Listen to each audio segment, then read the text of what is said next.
Adde shooting a video, nina photo shoot, nkola ebintu bingi omulundi gumu show yange etuuse. Cause questions nyingi. Yes, genda everyone is calling my team nengambo manyi. Maybe muje. And we talk a little bit so that our fans are not so confused.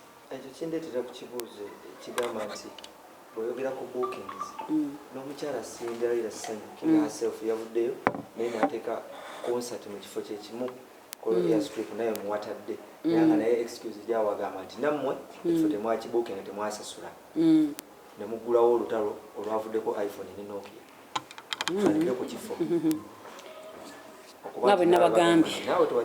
nga bwe nabagambye nze mbadde ne shows eziwerako sibiramu olusaga nze mukazi wa business nnyo siyinza kugenda nenanga kifo nga sinakola ki but omukyalo era naye ayinza okubayamba n'abawa clarification etya abawe receipt kweyakola ki kweyabookingira ekifo engeri gyagamba nti yabookinga ki then waana abalaga receipt ye n'amanya nti nange banfeze naye nga tukyali mu bigambo sigenda nnyo kiwa ekyo budde livaloni okuva ku byokugamba nti receipt abasinga bagamba nti nga Victoria University yakwatagana naawe era the same company yakwatagana ne Cinderella balabe nga bateekawo battle between you and her. How true is that you are going to have a battle on the same day on different stages? Anti kati obuzibu kati eyo question si yange nze nkugambye side yange naye I'm sure ni Victoria University mujja kugendayo nabo babawe side yaabwe ogende ku kyali receipt omuntu ajja kuddawo yeebuuze bweyeeriwa anti nze engeri gye nabagamba nti nze nasooka okulanga ku kololo setaga kulaga receipt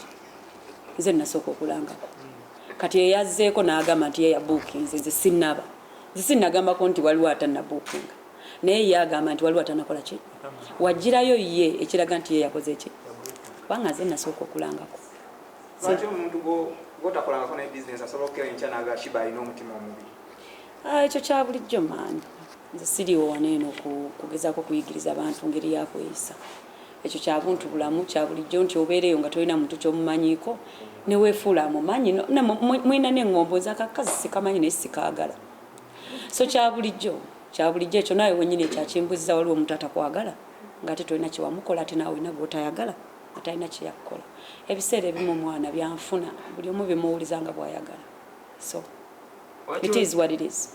Watu wetogera ku bato osirikawo n'ogamba sijja kiwabudde ekyo. Obadde oyagala njogere ki mpa ky'oyagala kye mba mbagamba. Because kyekitambula mu mawulire buli omu ky'amanyi. Anti nze ne mbagamba nze ndi ku kololo nga 15 ekya bato nze sikimanyi. N'omulala n'agamba ku kololo nga 15. Aha kati yajje kololo si munene. Taata kololo mutono. Anti tosobola kubeera na two events on the same day. Ekirungi ffenna tulina abawagizi si we kiri. Abasindi bajja kujja bagende wa Sindi waba agamba waali naye nze mmanyi nti wendi nga 15. Most of the people bagamba nti ekikusirisa ku battle lwakuba omuta you can't beef her on the same stage. And most of the people si yenze era singa mu babadde mwagala babannyonnyole ku nze bemwandiise ne mwampise mbanyonnyole ku nze. Kino kindeetera okulowooza nti is this indirectly a battle between women and the federation? Nze siri indirect siyinza kuba mu indirect battle lwaki mba mu indirect battle ku myaka gye tulina. So are you in direct battle? Are you in direct battle? Bw'eba eriwo bw'aba mmwe muwulira mwagala battle ng'oyo omukyala awulira agyagala naye nze wendi wali ekololo nga 14. Ye waba ayagala battle ajje yeereete nze nalanga ekifo bw'aba ayagala muwe ku stage kubanga obudde mwana buyiseemu stage gye ngenda omuwa yaakabi ajje ngimuzeeko stage yaakabi. yali yayitako so kati omuzzeeko ku stage mfulu wakabi ekyo gwo kyogedde naye nga nze stage gye ngenda omuwa waba ayagala kujja ku kololo 15 kwa kololo 15 nze ndiwo so wagamba gyali that means ayagala muwe ku stage yange stage gye ngenda okumuwa agenda ku she will thank me later waba ekyo kyayagala. Is it iPhone charging Nokia? Ngani charging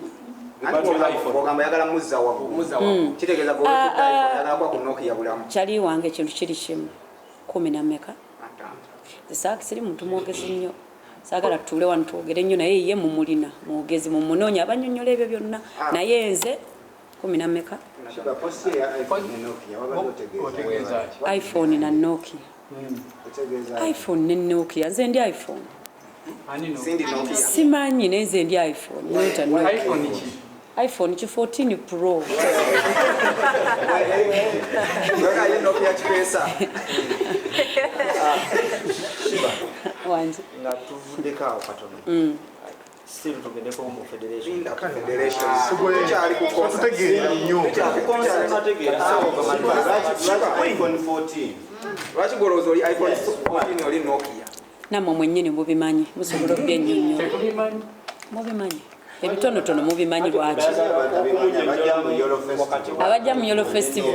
Mumanyi omuntu ali untalented but nga yakubye emyaka 10 plus. Soka ekyo kirowoozeeko. Untalented. Anti omuntu wagamba nti oli untalented ate ng'okubye emyaka 10 on top. Aba alina naye okwerowoozaako nti ye talent agikozeemu ki. Ng'ate ali untalented amukubye emyaka egyo gyonna.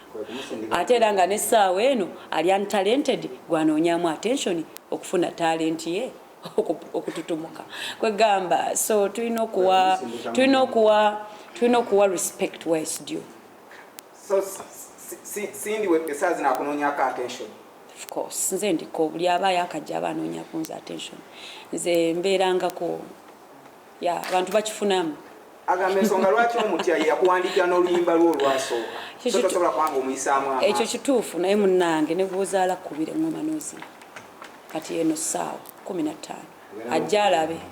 Bw'aba ayagala kunneesimbamu ajja alabe nti ne bw'ozaala akubira engoma n'ovuga. Yagamba waba akuvuganya weetaaga weegatte n'ennwagi ogatteko ne bannaawe abalala nga basatu. Nze kye nnyinza okukola kye simanyi nze kuzaalawa ate eryezaalawo ye yalimanyi. Kati nze sigenda yingizamu bakyala balala. Sigenda yingizamu bayimbi balala akakamanyiro sikalimu naye y'engeri gye yamanyira okumanyira buli omu ebyo abibannyonnyole. Oyogedde ku stage eyo ey'amaanyi erina amateeka omuntu okugijjako by'alina okubanga alina buli mugambe. Obwere kati gw'ombuuziza ekibuzo obudda kye njagala kati ngenda kukola Yolo Festival simanyi oba mwawulirako ekintu kye bayita Kookie mu America. Abantu bakeera ku makya ne bambala bulungi nnyo engoye zaabwe ize nga bw'ondaba oba oyagala kwambala kiteeteeyi kya red carpet gw'omanyi oba oyagala kubeera ize mu t-shirt yo gw'omanyi n'okeera ku makya n'ojja n'emikwano gyo oba muli bayimbi oba muli ba doctors oba muli ne mwenjoyinga okuva ku makya. Waliwo emipiira waliwo games waliwo games nnyingi nnyo waliwo beach waliwo ebintu bingi nnyo nga wonagamba nti festival. Ate Yolo Festival tegenda kukoma guno mwaka egenda kubeerawo buli mwaka.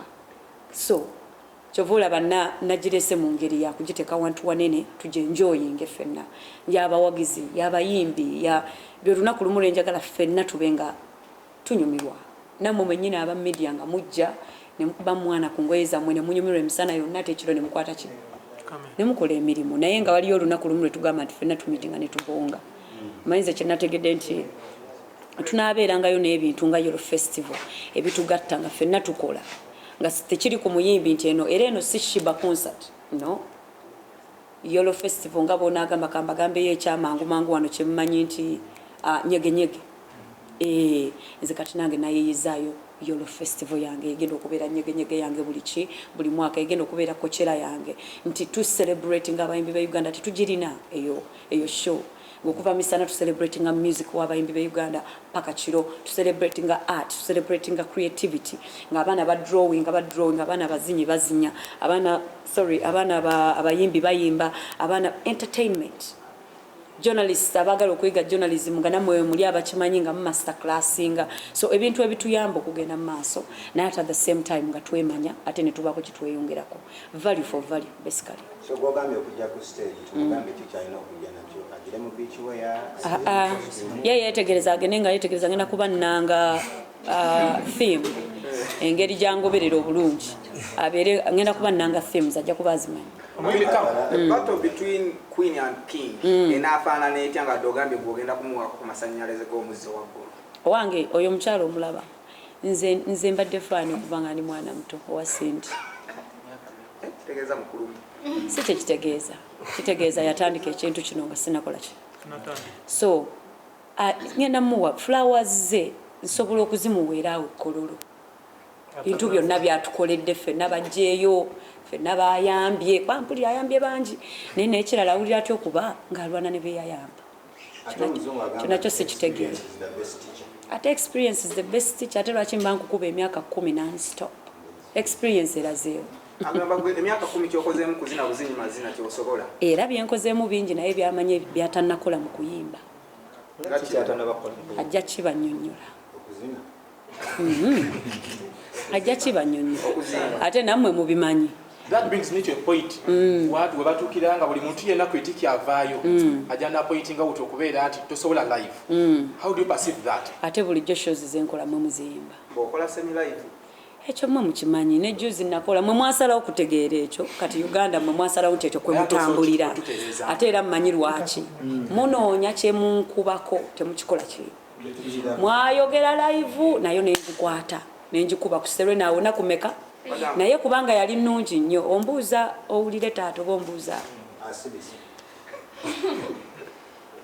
nakuba live nakumeka biri ku serena naye okumanya yali too much for you to even believe mwe mwegamba nti semi live kati nentegeera ekintu kimu nentegeera ekintu kimu ku mmwe ekyo kyemwagala okunywererako kubanga temulina kirala kyakola ki kyakunywererako omanyi okusikasika obusubi naye nga tukyalina kyokola ki kyosika kati ekyo nakyo nakibalekera kiringa abyemyaka tolina myaka 3 bannange nakyo nakitegeera kiba kikujjukiza olina ebintu bingi nnyo byotannakola ku gijo nakyo nakibalekera so kyesaagala kuyingiramu nnyo is mind change kijja kuntwalira ebbanga ddene kubanga ffenna gye twetaaga mu Uganda we need a mindset change ffenna endowooza yaffe eva mubeera mu kwekuba ne mulema okutuwa flowers for abantu actually abakubye kino ekintu nga tetulina help tetuvudde mu church tetulina nga bemugamba mbu born talent taliyo mumulowooza born talent bameka abagirina. Why do you think there is a statement that says hard work beats talent where talent doesn't work hard? So nekirala bameka abazaliwa ne talent kale katugendere kwaga amazima gemwogerako kyona asobola kuyimba ontasobola kuyimba mulowooza lwakinze kantambule ku kyemwogera nze atasobola kuyimba mbadde consistent emyaka gino gyonna ate nsobole kwagala gwe lwaki teweegwako okitegeera kyali wange nawe weegweko weeyagala kyendi mu kugamba toyinza kunjagala kusinga we neeyagala so toyinza kubanga nze nave waffe ku myaka 14 gwe noŋŋamba mbwe nsobole kwagala ongwako kati nga mbeera munyonyo waki tewangwako nga ndi ku street z'ekaze bwayise so tubeere steady nnyo tuleme kujjawo credit y'abantu mbwe nswere kwagala ikoze etya naawe weeyagale. So this is the thing, Ugandans need a mindset change. Mulina okutandika okuwa credit where it's due. Awo abaana bamwe bagenda okufuna role models abatuufu tuve mu kwekuba mbona ayimba atayimba gwe nnyimba zange zenyimbye 98 plus hit songs goziyimbye abawagizi bange bazenjoyinze batya muli mu ddoboozi lyo kwegamba mulekerawo okusikasika ebisubi. Success is what you life is what you make it. Buli omu alina born talent ye ate eri different nnyo tuyinza okuba nga ffenna tuyimba naye nga nze nnyina twist yange endala y'ensonga gwe mu kuyimbako kwonna ozikuba naye tetulina hiita 2 naye mu butayimba kwange bwonna nzikuba nyina hiisa esukka mu 6 so tuveewaawo tukyuse mindset. So hits 9 mu 6 zinasobola okubiisanya ne hits 2 muganda wange ate nawe wennyini okyezzeemu oyo math yeetaaga okubuuza oyagala nkukole ki? Omugambi ayagala ajje ku stage ntendera ki gy'alina okugoberera okujja ku stage ye jasajja abagambe mbw ayagala kujja nze waŋŋambira nti nnyabo Sheebah njagala performinga ku Yolo Festival nze ndi feminist nga yemwana nabagambye nze ndiwo kuwagira bakazi maani nga muzza ku stage kubanga alabika anoonya kudda ku stage. Olowoozamu ko nti singi yakwatibwako obujolo okuba hits nyingi okusinga ezize? Simanyi kubanga nze sirina bujja so simanyi lwaki abantu babulina siyinza nemulowooleza naye nga nakyo kisoboka buli kimu kisoboka.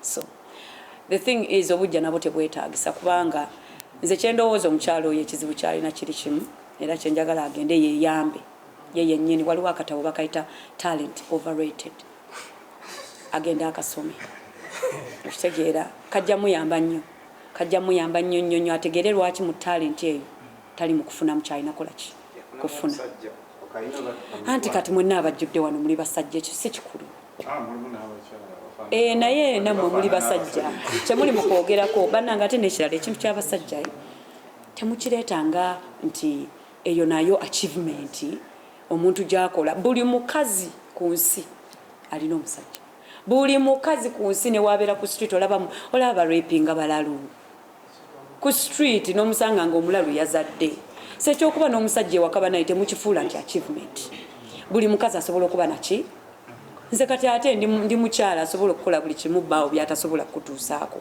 sekyo bakiyita ki anti ye yakola n'embaga ate nze nnoonya mbaga kisinzira gw'onoonya ki mu nsi onoonya mbaga nze nnoonya bulamu bulala kyeŋŋambye buli mukyala alina omusajja buli mwami alina omukazi kyendi mu bagamba ekyomusajja okuba n'omusajja si kikulu temukifuula nga achievement nti bannanga omuntu yazimba emunyonyo tumukubira obugalo anti siyinza kugireeta naye era naye kagiddamu sigyasulamu ate buli omu ayagala okusula awalungi byonna tubyeyogezayogeza byonna tubyeyogezayogeza naye okusula obulungi kintu kikulu Queen oyina ekibuuzo ky'obuuza ate nga kyekibuuzo ekikulu ekituleese wano. King Michael yajja mu kamera ng'ayogera ayina show tatulaga ipapula. Gwe naawe Masembe wakugambye otulage ku lisiti eziraga nti wabuukinga oyina engeri gy'obusibwawo nesindi naye atunula butunuzi mu kamera n'atulaga nti ayinayo ekibuuzo. Kankubuuza ekintu kimu taata.